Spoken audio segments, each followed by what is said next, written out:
muka Allah zana fara yabo na zana rera yardan katiran lalura ne in yaban sanura ko annabi ka ise mu sai kalinka dubin salate bila ya ta da mauti alihi da sahabu saiti zara ki bani baiti ko annabi ka ise mu yana tana hanko barhamu ku barni nako mu absal gamma ku ji ka shauya cika warku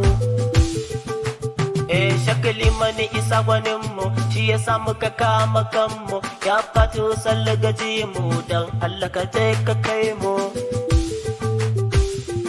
annaba ne gwaninmu mu shi ne mai gidanmu suma shi ne ta ya kai mu shi ne mafita gare mu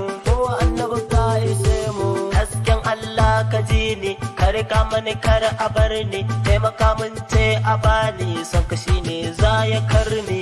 annaba ka ise mu mai imani rasulu shi yake yi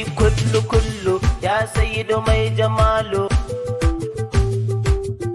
sai kai mai kamala gatan Allah ta'ala shi san bai saban Allah ya annabi ga mai sanka bai sabar son ya ganka ni fata na ganka izamo fanaka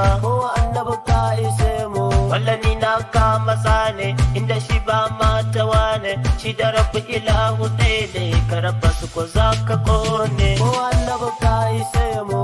annabi taimake mu ramar Allah ka ba mu kogin daɗi ka kai mu mafita sultanu ummu domin ka nake ta waka kai ne fa haka in yabe ka na ce ka warka diya bansa kaɗai na saka bautar saduwa kauno su taɓa ka suna da rauno kusani shi ne fasanu mu ne shaidar su manu annabi ka ise mu ka taɓa mana shi mu karka inda duk kake za mu ishe ka har cikin gidanka za mu shiga fa mu karka annabi ka ise mu ai bati kuka na zife taimake ni ka bani kafe kullum in yabe ku da karfi in shige kogin ku kafe shaudan shaka a teku naka dan malar tijani naka dan kafin gashewa haka dan mai hulabar ni naka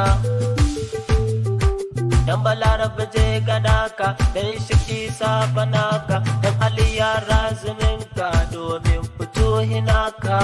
annabi ka ise mu kai mun komai kai mun su masu da su bar mun komai faka tattara mun dan annabi daddada mun